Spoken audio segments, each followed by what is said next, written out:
Hope you are all doing well on this fine Friday.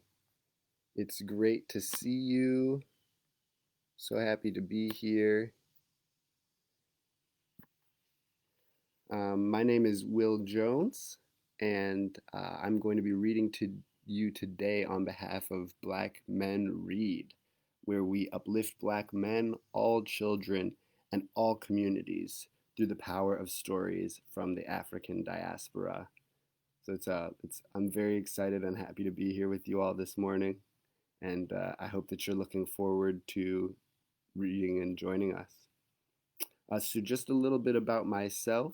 Um, I work as a writer, a grant writer, and a communications specialist for New Nonprofit Enterprise at Work. And we are a nonprofit that is very close to Black Men Read. We help support their work in our communities, and so I'm really excited to be able to uh, join you all, in this other way.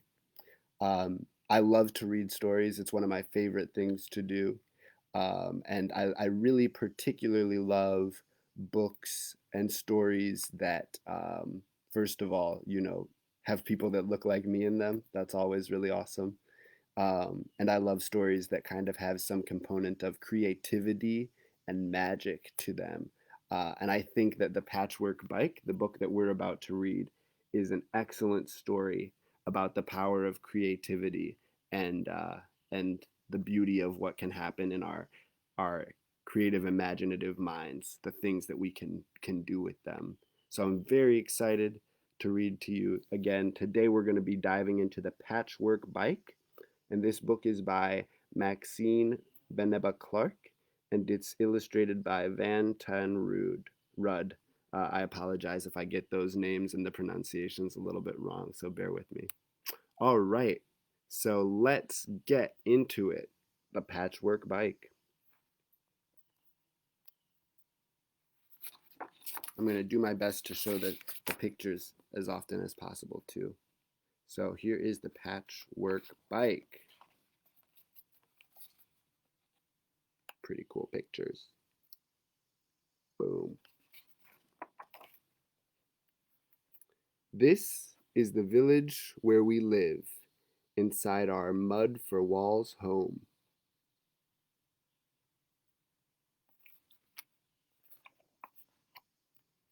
These are my crazy brothers. Do any of you have crazy brothers? I do.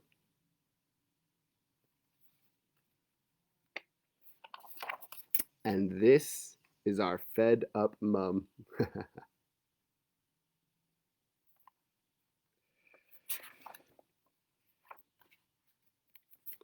Here is the sand hill we built to slide down, whooping and shrieking and laughing.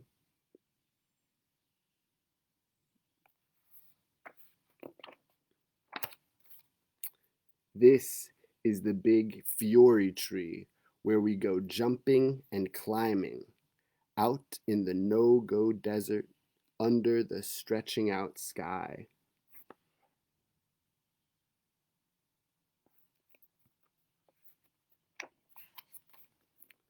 But the best thing in our village is me and my brother's bike.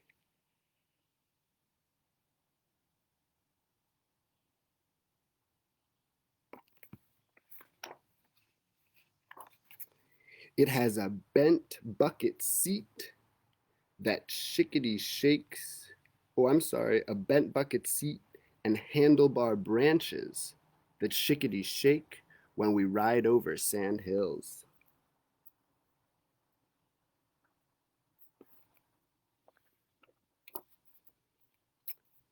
It has bashed tin can handles and wood-cut wheels that wickety wonk when we speed through the fields. Looks like they can go pretty fast. It has a flag made from a flour sack and a bell that used to be Mum's milk pot.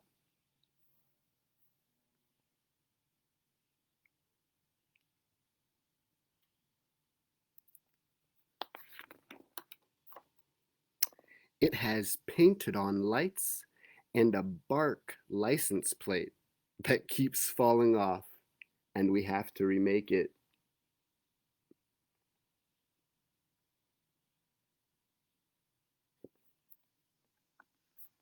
Can anybody see what that license plate says? I think it says BLM.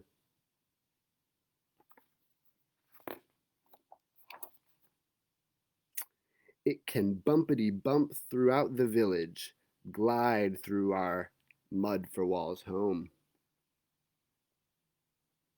They're going so fast, they're just a blur. Look at that.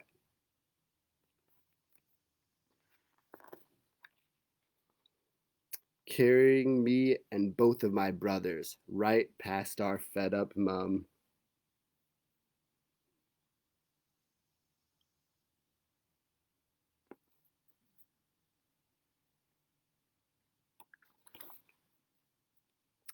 The best thing of all to play with under the stretching out sky and the edge of the no-go desert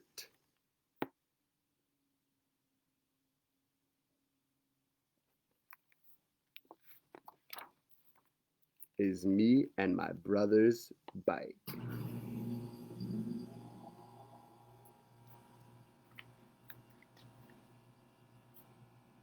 And that's the end. And there's Maxine and Van. So once again, y'all, that was The Patchwork Bike by Maxine Beneba Clarke and Van Tan Rudd. What was your favorite part of the story, folks? I'd love to hear if you want to go ahead and post your answers into the comments part and join us next time for Black Men Read. I'd love to talk some more with you about it. I think my favorite part of this book is how cool that bike is. Look at it. I mean, it's got some wheels made of wood, a bark license plate. That's pretty cool. And I bet that a bunch of you all could make something cool like that too. All right, y'all. Well, we'll see you next week for Black Men Read. Have a great weekend. Take care and happy summer.